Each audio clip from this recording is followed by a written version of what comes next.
Battlefield 2 Modern Combat is coming back online in less than 1 week, if you can believe that. I'm still in shock, and I've been involved in this for a few months. I mean, really, I've been involved for the last quite a few years trying to get the game back online, because back in 2018, I made a video called The Game That Isn't There. And really that was just to try and spark some conversation and just keep the game in people's minds.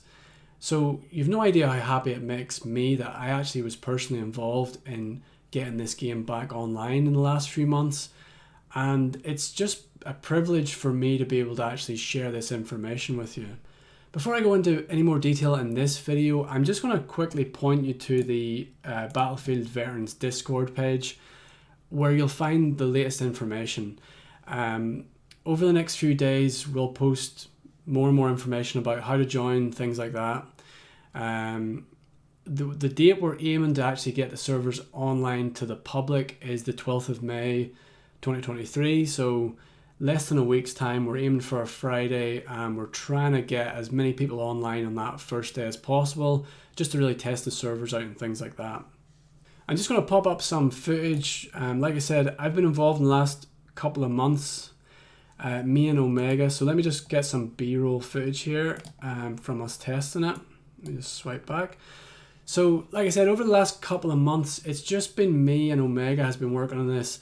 We had a few breakthroughs, and we got certain elements of the game working, but we didn't want to get everyone excited and then let everyone down. There's been so many times where we've gotten close to getting this game online, and then it just hasn't happened out and everyone gets disappointed.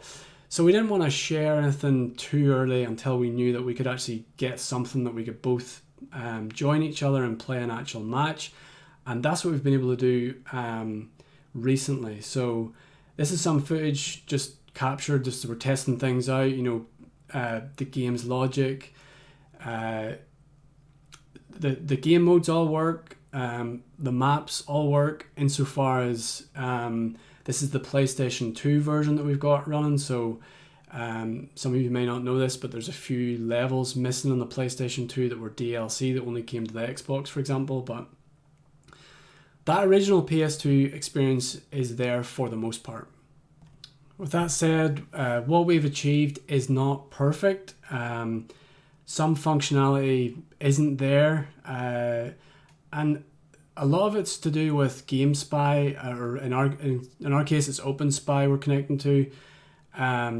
Certain things we're still working out what the server did and what GameSpy did and how to get the two to talk to each other. So for example, the stats don't work. We haven't got a clan match to work yet. I don't think we've even been able to create a clan, and we believe a lot of this is all done through GameSpy, so we might need to work with the OpenSpy team to try and bring back some of that functionality. I don't think it's impossible. I think it's just going to take probably a bit more time. But as you can see in this footage, buttons work. The logic we were testing here, can we actually get the doors to work, for example? All the vehicles are there. You can fly helicopters. Backstab works for all the Backstab fans. So there's a lot here that we can work with while we're testing and fixing other things. Currently the game is running on the PC using the PlayStation 2 emulator, PC SX2, which is really great because it's going to mean there's a lot more people who will have access to be able to play it. We're 90% sure it'll work on an American PlayStation 2. It doesn't work on the PAL console at the minute, but that's nothing to do with the code that we've written or the server files or anything like that. It's purely, at the minute, the DNAS is only for NTSC consoles. So if someone posts like a PAL DNAS, then which is the authentication system that allows your PlayStation to connect to the internet, or to the GameSpy network, that's missing from PAL at the minute. It only works on the American version basically. So that could be fixed in future if someone can host a PAL version of that. The Xbox version, I'm afraid at this time we have nothing to do with that really. We haven't been able to get up and running just yet. We're hopeful that the code works on the Xbox, but their architecture is just completely different. I'll just quickly flash this up on screen just because I'm going into it here. This is like a connection diagram for the PlayStation 2, which is the DNAS, then GameSpy, then the server.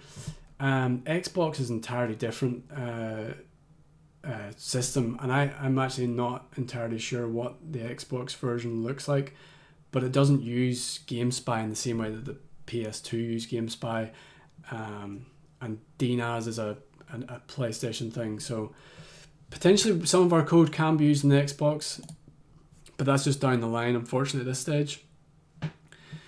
In saying that, though, for any Xbox fans out there, there is potential to actually get this running on the Xbox Series S and Xbox Series X, and that will be through emulation again, because on it you can go into developer mode and essentially just run the PlayStation 2 emulator and then play on your Xbox. So although the original Xbox version at this point we haven't got it working, you can in theory, I still have to test this, but I just haven't got developer mode yet on my Xbox. This is all, like I said, this is all new-ish. So I do intend to get developer mode on my Series S and see if I can actually just run an instance of the PS2 emulator, because in theory it should work. There's no reason for this stuff not to work. Going back to the diagram, the DNAS and the OpenSpy replacement for GameSpy has actually been working for a while now. It's the final part here, the server, that hasn't worked, and that's just a matter of just whenever you would have searched for a server, it wasn't there. Now in a week's time, when you search for a server, you'll find our server. So that's the big difference. So everything up until that point hasn't actually really changed. So there's no real reason for that stuff not to work now that the GameSpy will point you to our server essentially, and our game logic and everything like that. So I think that's a brief summary of where we are. Again, I just want to thank Omega for all of his hard work. I wish I could take credit for some of the code that he has written. I can't. I did help where possible and helped to test. Really, that's been one of my biggest roles in the last few months. Just troubleshooting with him and testing things out, and it's actually been a pleasure working with Omega. I just want to say that as well. It's not just that he's done a hard job, but he's just a nice guy, and it's been really a pleasure for me to spend the last couple of months with him and trying some things out. He's a nice guy, and I think we all owe him a lot of gratitude for what he has done. I also want to thank everyone in the Discord community, just because, like I said, the video, the game that isn't there was made back in 2018, and shortly thereafter I made the Discord group, and lots of old school fans of this game have came back and shared their stories and asked questions and poked around, and they've kept the game alive essentially, and kept people working on it, kept the motivation there for people to work on it, because we knew that there was hundreds of people that still have a lot of love for this game. So that helped motivate people like Omega to keep looking into it. There's loads of other people on the server who helped look into old versions of the game and see what they could rip off CDs, and that's just all kept the momentum going really. And finally, I would be remiss if I didn't thank Måns Vestin. He was the technical director for the game way back when it was being made. He worked for DICE, and he even took some time to sit down and do an interview with me about a year ago actually, and if you look at my channel, you'll find that. Before Måns joined the Discord, we just didn't really know what we were looking for. We didn't know what was hosted where.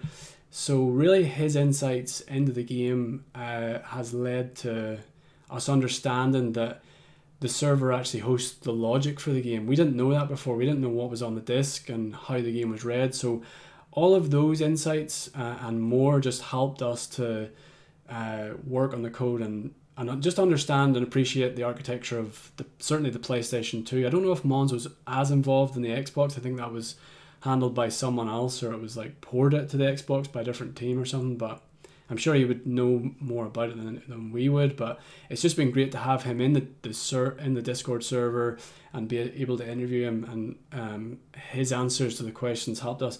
And actually, Omega would be able to talk more about this than I would, but his Måns' insights to how the game renders actually helped with the PS2 emulator. Basically, I think Omega got in touch with someone developing the PS2 emulator, and that has led to like a recent breakthrough where the emulator just plays the game so much better. Like I think 6 months or possibly less, 6 months ago, you wouldn't have got the functionality out of even the emulator just to play the single player and things like that. So we even have Måns to thank for that. So huge thank you to him and everyone. Thanks. I think that's really it for this video. Thanks for watching. Again, I'll keep making more content in the days to come, and really looking forward to playing with you all finally in this game. I can't believe we're back online. But yeah, thanks for watching, guys, and please comment any questions you might have, and look forward to chatting to you in Discord or possibly even playing with you in a few weeks. Thanks for watching.